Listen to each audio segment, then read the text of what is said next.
The Valkyrie had ruled the galaxy for 3,000 years. Their empire stretched across 10,000 star systems. Their fleets numbered in the millions. Their weapons could crack planets open like eggs. Every species that had ever risen against them was now either a servant or a memory. Supreme Warlord Drethus stood on the command deck of his flagship, the Eternal Conquest. He was old by any standard. He had seen empires crumble. He had watched species beg for mercy and receive none. He had ordered the burning of worlds that refused to kneel. In all his long years, he had never known defeat.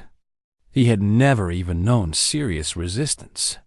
The galaxy was quiet now. Quiet and obedient. Supreme Warlord, his tactical officer, said, "We are approaching the Ember Corridor." Drethus turned his attention to the viewing screen. The Ember Corridor was a stretch of space between two dying stars. It was worthless territory. The radiation made mining impossible. The gravitational anomalies made navigation difficult. For these reasons, the Valkyrie had ignored it, but others had not ignored it. 12 species had fled there over the centuries. The broken remains of civilizations the Valkyrie had crushed. They hid in hollowed asteroids and abandoned stations. They survived on scraps and hope. The Valkyrie had let them live because hunting them down was not worth the effort. Until now. "The High Council has ordered a cleansing," Drethus said. His voice was flat, bored, even. "The refugees have been broadcasting messages of resistance. They speak of freedom and defiance. The Council finds this irritating." His weapons officer nodded.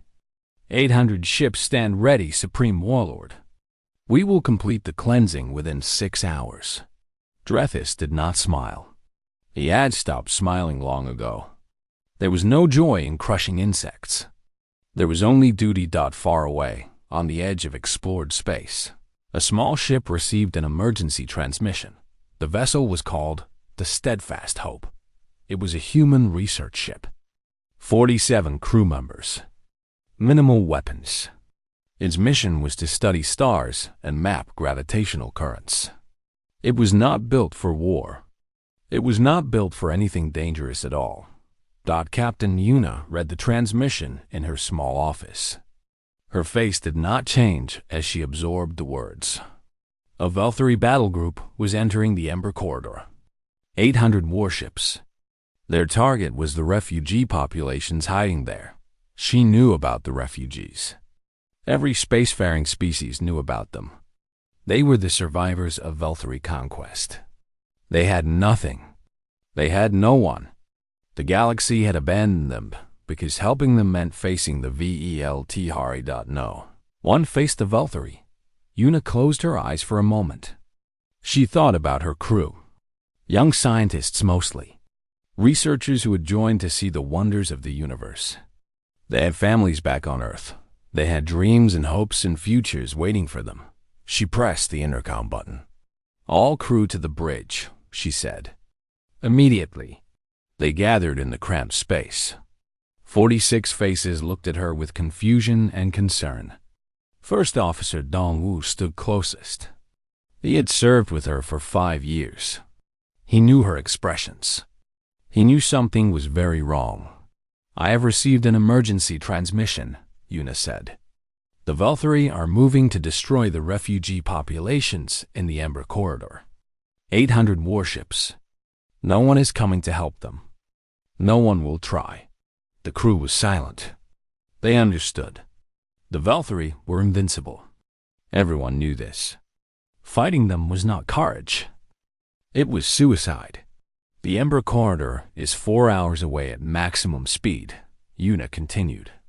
"If we leave now, we can reach the corridor before the Valkyrie complete their approach." Engineer Hanul spoke up. Her voice was careful. "Captain, what exactly are you suggesting?" Suggesting. What exactly are you suggesting? Exactly are you suggesting? "I am suggesting we go there," Yuna said. I am suggesting we put ourselves between the Velthari fleet and the refugee stations. I am suggesting we tell them to stop. No one laughed. The idea was too terrible for laughter. Captain, Dongwu said quietly, we have no weapons that could scratch a Velthari transport, let alone a warship. We have no shields worth mentioning. We have no reinforcements to call. What you are describing is not a battle. It is a statement. Yes, Yuna agreed. It is a statement. A statement that will get us all killed. Probably. The silence stretched. Yuna looked at her crew. She saw fear in their eyes. She also saw something else. Something harder to name. I will not order anyone to come with me, she said. I will take the ship alone, if I must. Anyone who wishes to leave may take the escape pods. I will not think less of you. This is not your burden to carry. Young Ji-Huan stepped forward. He was barely 20 years old. A junior researcher who had joined the crew 6 months ago. His hands were shaking slightly. Captain, he said. Why? Why do this when we cannot win? Yuna looked at him for a long moment. Because someone has to, she said.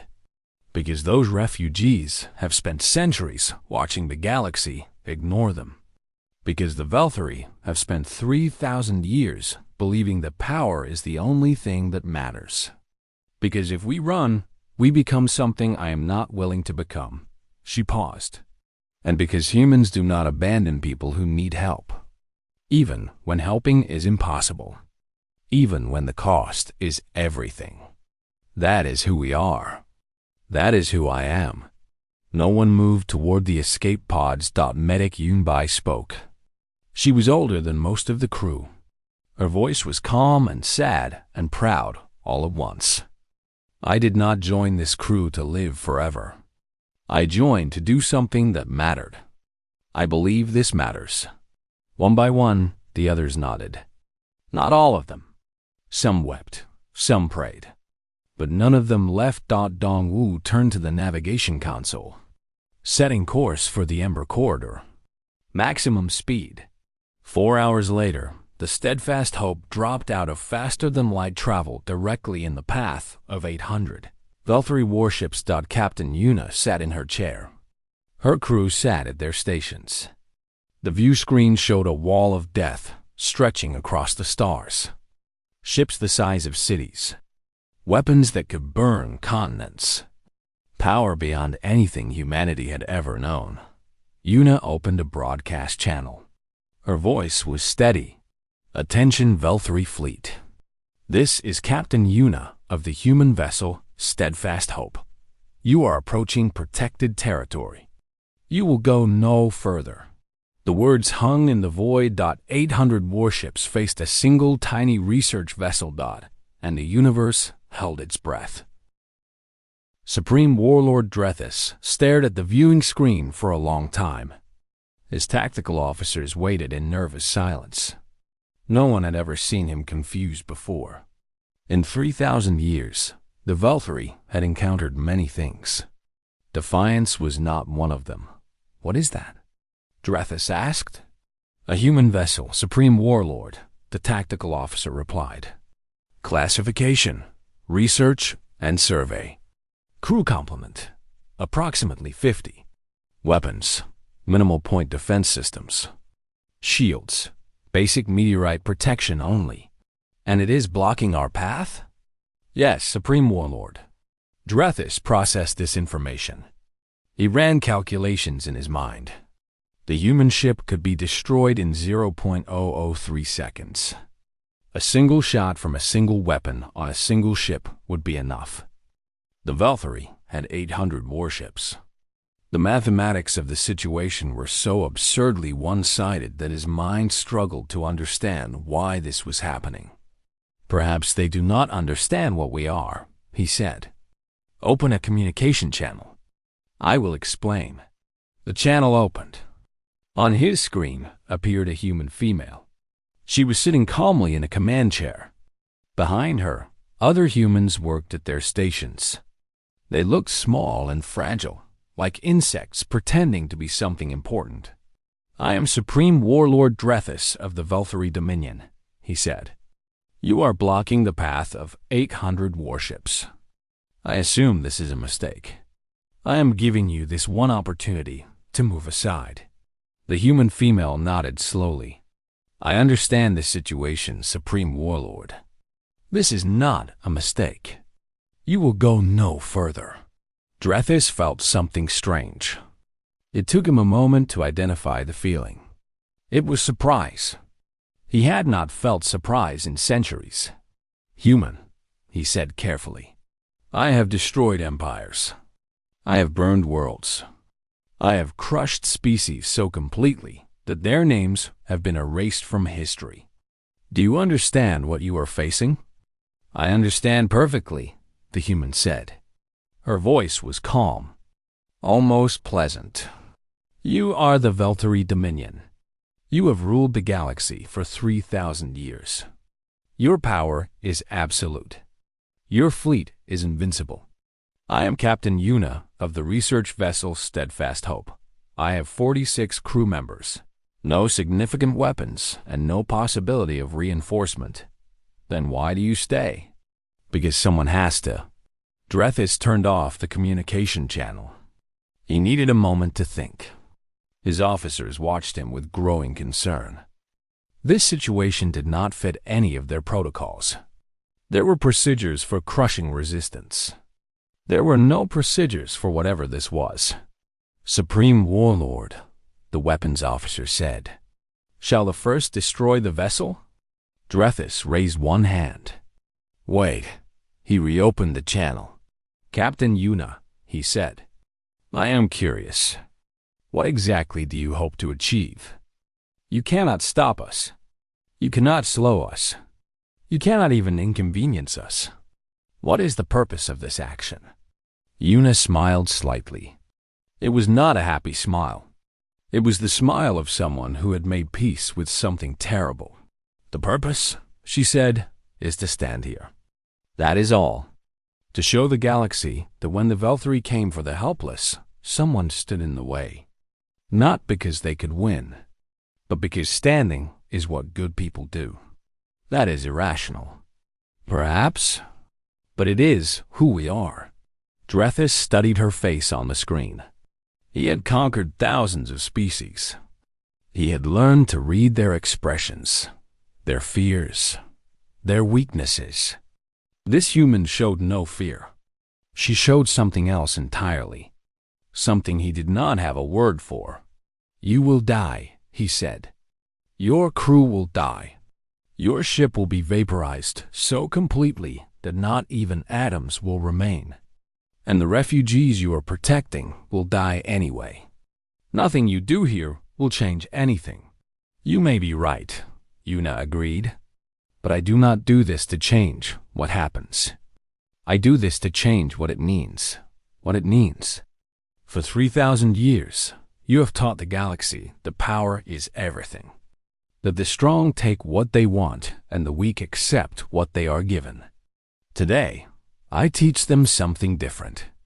Today, I teach them that some things matter more than survival." Drethus ended the communication again. He stood in silence for a long moment. His tactical officer stepped forward nervously. "Supreme Warlord, shall we simply destroy them and continue? This delay is unusual." "Yes," Drethus said slowly. "It is unusual. That is what concerns me."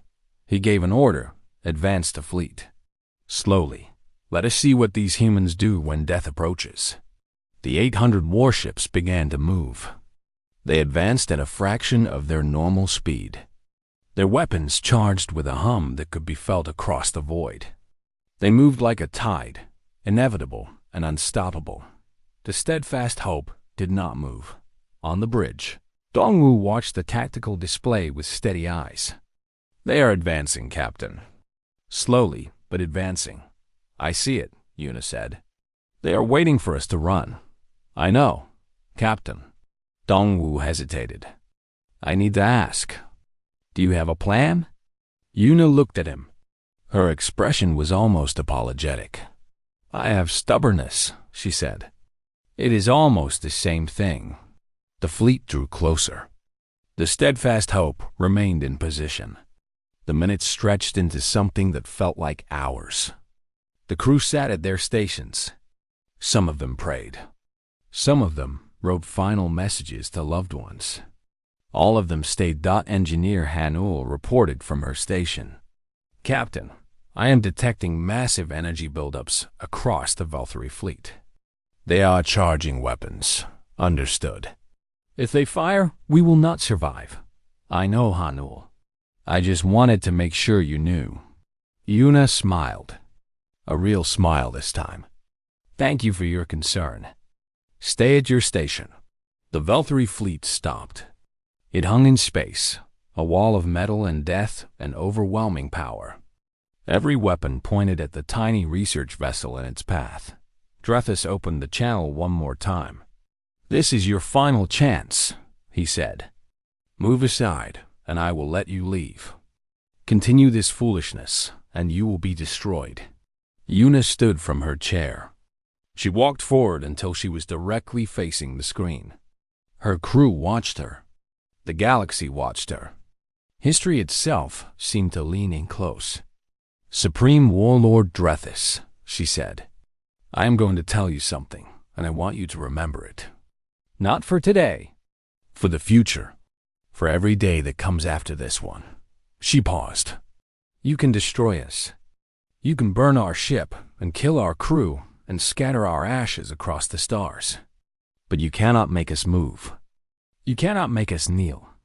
You cannot make us into the kind of people who abandon others to save themselves. That is not something your weapons can touch. That is not something your power can reach.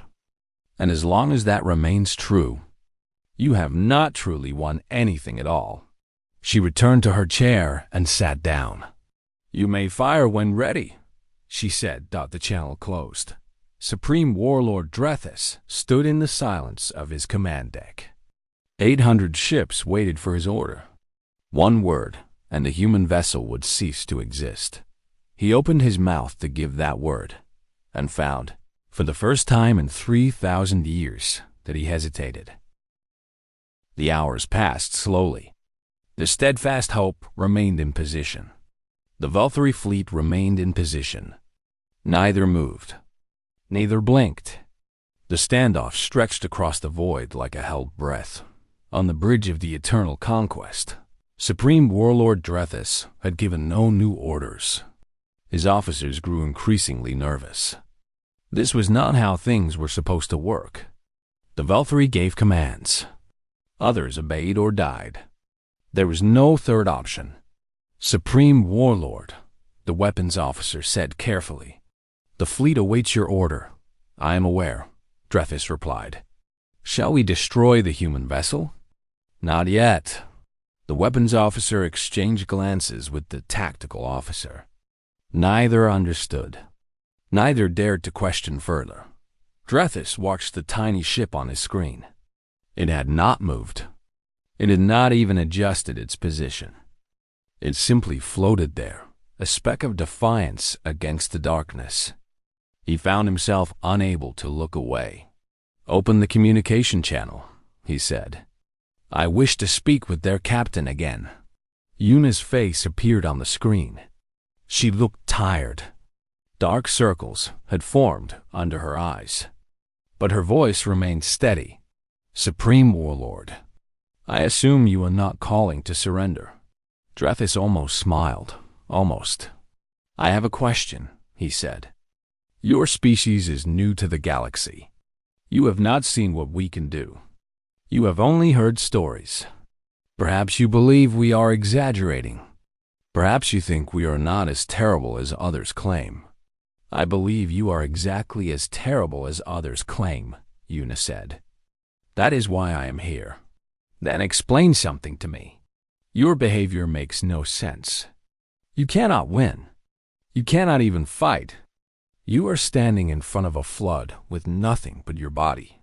When the flood comes, you will be swept away, and the water will continue as if you never existed.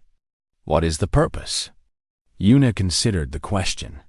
Behind her, her crew listened. They had been asking themselves the same thing for hours. Supreme Warlord, she said. In human history, there is a story. A man stood in front of a line of tanks. Military vehicles much larger than him. Weapons that could crush him without effort. He stood there with nothing but his body and his courage. The tanks stopped. What happened to him? We do not know. He was taken away. Perhaps he died. Probably he died. But his image spread across our world. It changed how people thought. It showed them that ordinary people could stand against impossible power. It inspired millions. Drethys processed this. You believe your death will inspire others? I believe that someone has to show the galaxy that the Velthury can be faced. Even if facing you means dying. Because right now, every species in the galaxy has given up.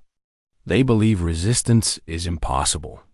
They believe you cannot be stopped. I am showing them that you can be stopped. At least for a moment. At least by someone who refuses to move. You are not stopping us. You are delaying us. Sometimes, delay is enough.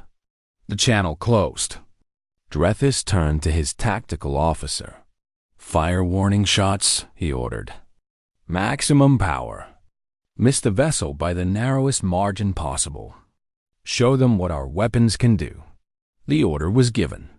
Across the fleet, weapons locked onto coordinates near the Steadfast Hope. Energy beams, capable of destroying mountains, streaked through space.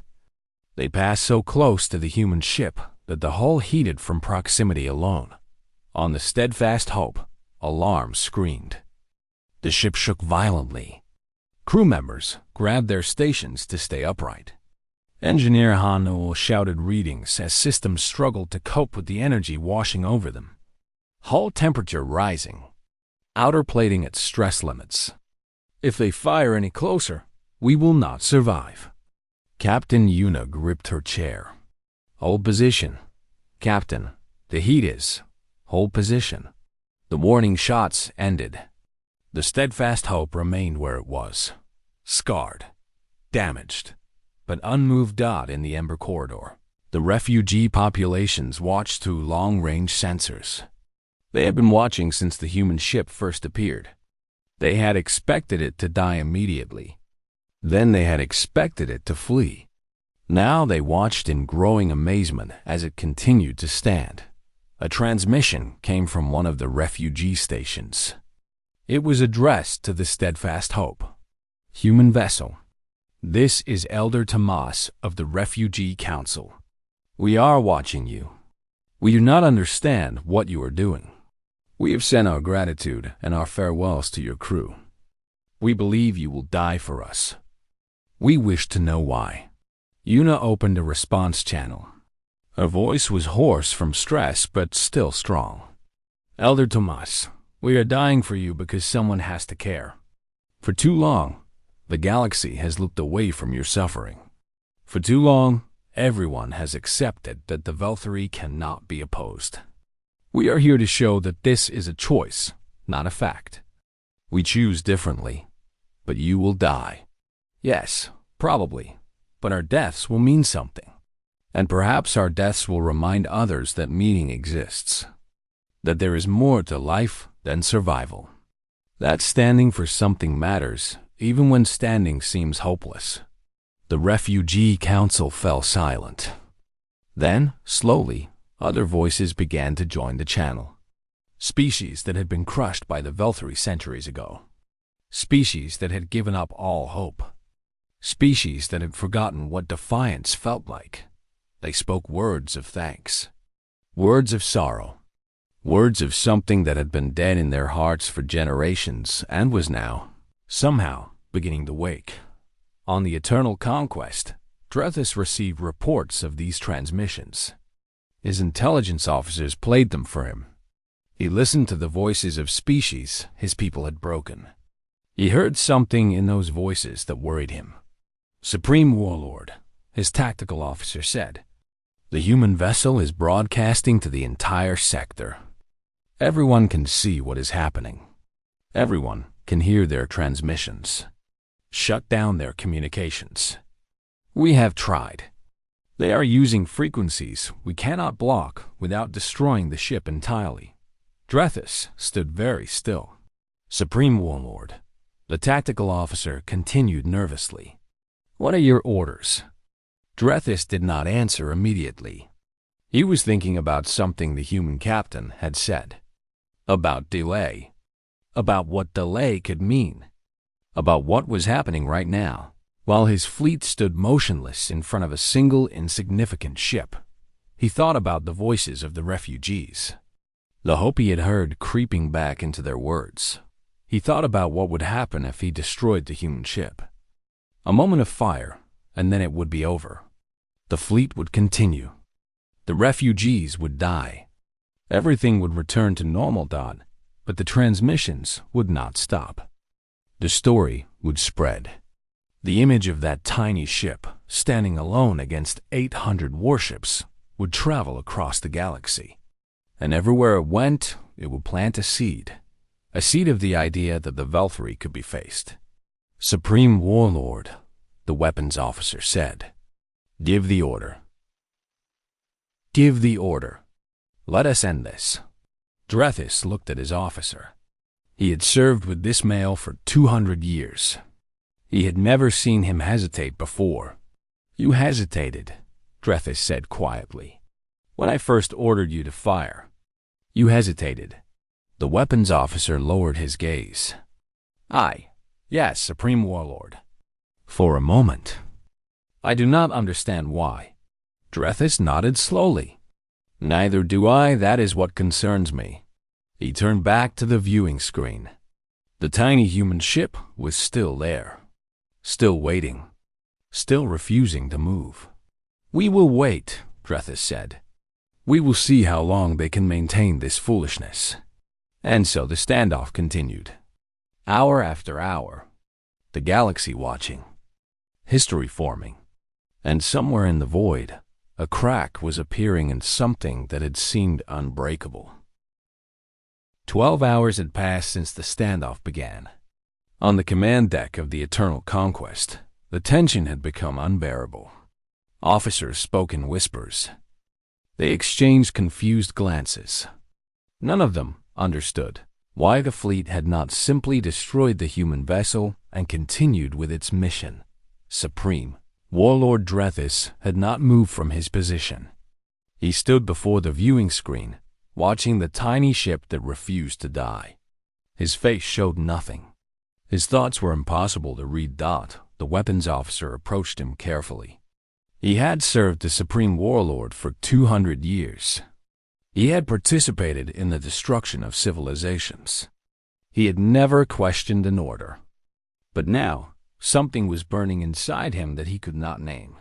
"Supreme Warlord," he said, "may I speak freely?" Drethys turned his ancient eyes toward his officer. "Speak." "I do not understand what is happening. We have the power to end this in seconds. We have done far worse things to far stronger enemies. Why do we wait? Why do we hesitate?" "That," Drethys said slowly, "is an interesting question. Please, Supreme Warlord, help me understand." Drethys was silent for a long moment. When he spoke, his voice was different, quieter, more thoughtful. "In 3,000 years," he said, "we have conquered every species that opposed us. We have crushed every rebellion. We have burned every world that resisted. And in all that time, no one has ever done what these humans are doing. Standing in our path? No, standing in our path without hope. Standing in our path, knowing they will die. Standing in our path not to win, but simply to stand." The weapons officer frowned. "It is irrational. It serves no tactical purpose, does it not?" Drethys gestured toward the communication console. "Reports are coming in from across the sector. The refugee populations are transmitting messages of hope for the first time in centuries. Other species are watching. They are seeing a single ship face our entire fleet and refuse to move. They are seeing us hesitate. We are not hesitating. We are hesitating, Drethys interrupted. And everyone knows it. Every moment that ship remains intact, it proves something that threatens us more than any weapon could. What does it prove? That we can be stopped. Not by force. By will. By someone who simply refuses to accept that we are inevitable. The weapons officer shook his head. But they cannot stop us. We can destroy them whenever we choose. Can we? Drethys asked. If I give that order right now, what happens next? The ship is destroyed. We continue to the refugee stations. The mission is completed. And then, the weapons officer hesitated. And then, we return to normal operations. No, Drethys said. And then the story spreads. The image of that ship, standing alone, refusing to move, spreads across the galaxy. It reaches every species we have conquered, every population we have suppressed, every world that has learned to fear us. And they see something they have never seen before. What? They see that fear is a choice. They see that someone chose differently. And they begin to wonder if they could choose differently too. The weapons officer was silent. He had no response. The concept was so foreign to everything he knew that his mind struggled to process it. A new transmission arrived at the communication station. The tactical officer reported its contents with visible unease. Supreme Warlord, a message has arrived from the Refugee Council. They are addressing you directly. Play it. An elderly voice filled the command deck. It belonged to Elder Thomas of the refugees. His species had been conquered by the Velthri 800 years ago. His people had lived in hiding ever since. Supreme Warlord Drethys, the elder said, I have watched your empire for 800 years. I have seen you crush everything that opposed you. I have seen my own people bow and break and forget who they once were. I believed there was no hope. I believed you were unstoppable. He paused. Today, a single human ship has shown me that I was wrong. Not because they can defeat you. They cannot. But because they have proven that your power has limits. You can kill them, but you cannot make them kneel. You can destroy their ship, but you cannot destroy what they represent. For 3,000 years, you have taught us that power is everything. This human is teaching us that power is not enough. Another pause. When the elder spoke again, his voice was stronger. I have a question for you, Supreme Warlord. Which lesson will the galaxy remember longer? Yours or theirs? The transmission ended. The command deck was silent. Drethys stood motionless. His officers watched him, waiting for orders. Waiting for the fury that should have followed such insolence. Waiting for the command to destroy everything. It did not come. Instead, Drethys turned to his tactical officer.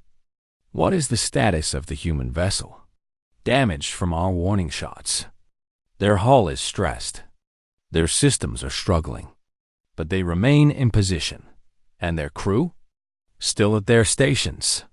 Our sensors detect injuries from radiation exposure.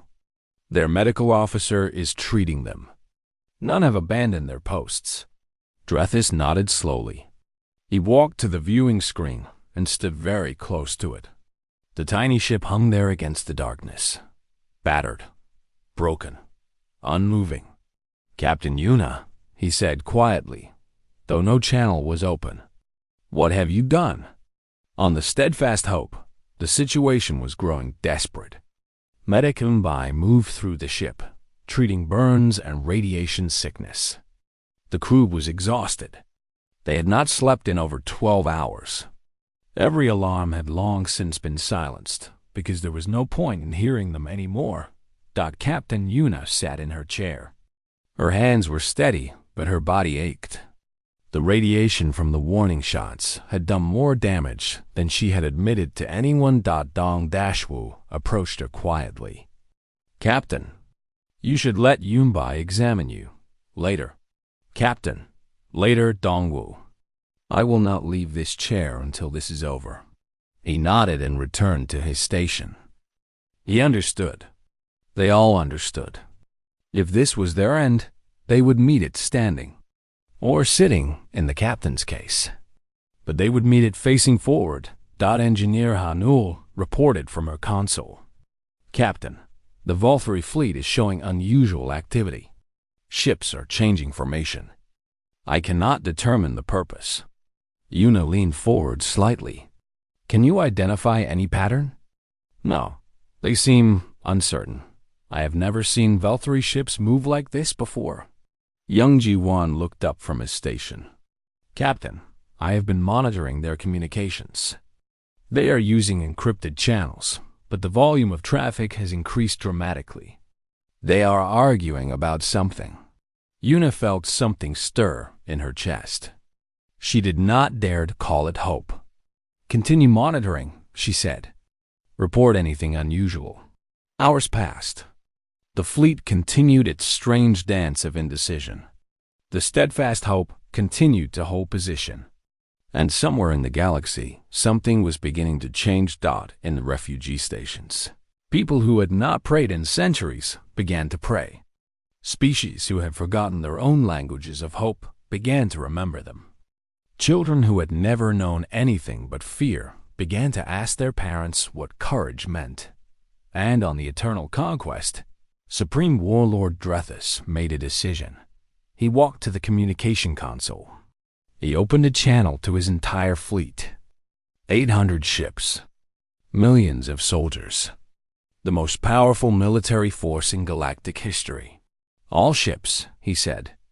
Prepare to change course. His officers stared at him in shock. Supreme Warlord? The tactical officer asked, his voice barely a whisper. You heard me, Drethus said. Prepare to change course. We are withdrawing. The command deck of the Eternal Conquest fell into stunned silence.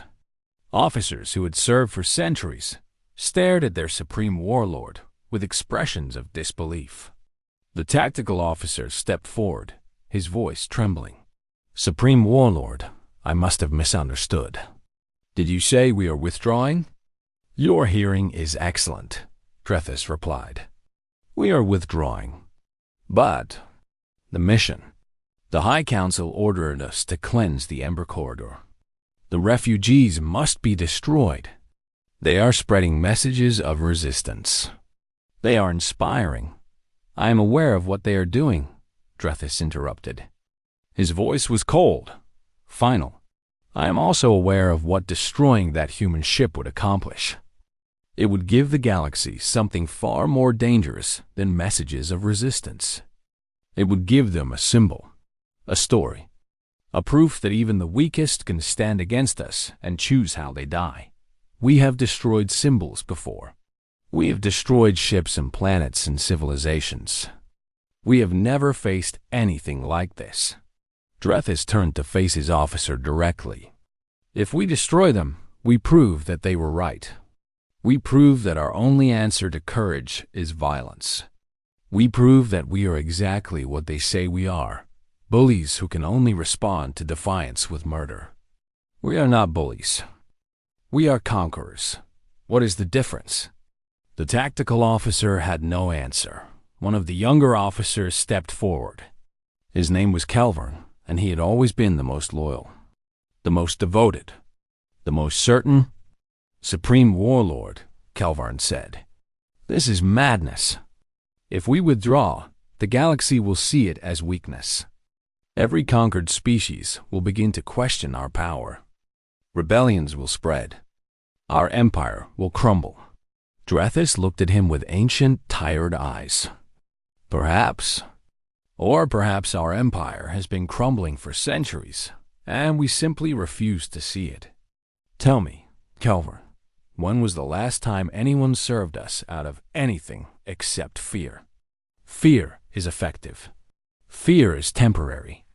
Eventually, someone stops being afraid. And when they do, they discover that fear was the only thing holding them back. Drethys gestured toward the viewing screen. That human captain stopped being afraid. Look at what she has accomplished with nothing but stubbornness and a ship that should have been destroyed hours ago. Kelvarn's face twisted with rage. Then let me destroy her now. One shot, one moment. It will be over. No. Supreme Warlord, I said no. Drethys's voice carried the weight of 3,000 years of command. The withdrawal order stands. Any officer who disobeys will be executed. Kelvarn stared at him with something like hatred. Then, slowly, he stepped back. Drethys turned to the communication console. He opened a channel to the human vessel. Captain Yuna's face appeared on the screen. She looked exhausted, damaged, but her eyes were still clear. Captain Yuna, Drethys said, I have ordered my fleet to withdraw. You have accomplished something that no one in galactic history has ever accomplished. You have made the Velthari Dominion turn aside. Yuna's expression did not change. Why? Because you were right. Destroying you would not defeat what you represent. It would only strengthen it. I am old, Captain. I have seen empires rise and fall. I have learned to recognize the moments when history changes direction. This is one of those moments. And I find that I am curious to see what happens next. You are letting the refugees live. For now. The High Council will have other thoughts. But for now, yes. They live. You live. And the galaxy has seen something it will not forget. Yuna was silent for a long moment. Then she spoke. Supreme Warlord, what happens to you now? Drethys almost smiled. A question I would expect from a human. You care about the well-being of your enemy. Remarkable. He paused. I do not know what happens to me. The High Council may accept my reasoning.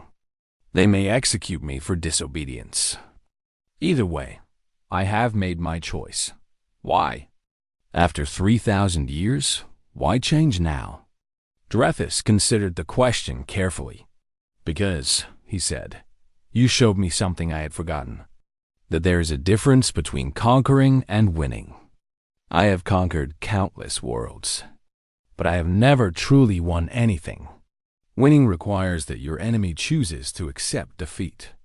Killing them is not victory. It is simply murder. He paused again. You chose not to accept defeat. And in doing so, you defeated me. The channel closed. The fleet began to turn. 800 warships slowly changed course, moving away from the Ember Corridor. Moving away from the refugees. Moving away from the tiny ship that had stopped them. On the steadfast hope, the crew watched in disbelief. Engineer Hanul confirmed the readings 3 times before she trusted them. They are leaving, she said. They are actually leaving. Captain Yuna slumped in her chair. The tension that had held her upright for 12 hours finally released. Her body felt like it weighed 1,000 kilograms. Her eyes burned with exhaustion. Dongwu knelt beside her. Captain, we did it. I do not know how, but we did it. We did something, Yuna whispered. I am not sure what yet. Young Ji-Wan was crying at his station. He was not ashamed of it. Others were crying too. Medic Yumbai moved through the bridge, checking on everyone, her own tears streaming down her face. The steadfast hope limped forward toward the refugee stations. Its hull was damaged. Its systems were failing, but it was alive. Against all probability, against all logic, against the most powerful empire the galaxy had ever known, it was alive. The refugees welcomed them with silence at first, then with overwhelming emotion. Species that had lost hope for centuries reached out through communication channels, speaking words of gratitude that they had never expected to speak again. Captain Yuna was carried to the medical bay. She had hidden her radiation injuries well, but her body had reached its limits. As Yumbai worked to stabilize her, Dongwu took command. First Officer Dongwu to all stations. he said. "The captain is resting. Our mission is complete. We have done something impossible today. I'm not sure any of us understand it yet. But I know this: we stood when standing seemed pointless. We refused to move when moving seemed wise. And somehow, that was enough." 6 months later, the galaxy was different. The Velthari Dominion faced its first coordinated resistance in centuries. Species that had been conquered long ago began to organize. They called themselves the Steadfast Coalition. They did not have superior weapons. They did not have superior numbers. They had something else. They had the memory of a single ship that refused to move. Captain Yuna recovered slowly. Her body bore the scars of radiation damage. She would never be as strong as she once was.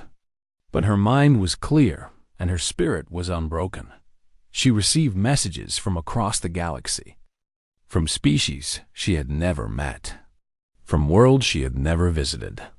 They all said variations of the same thing. "Thank you. You showed us that courage still exists. You reminded us who we could be." One message stood out from the others. It came from an encrypted source.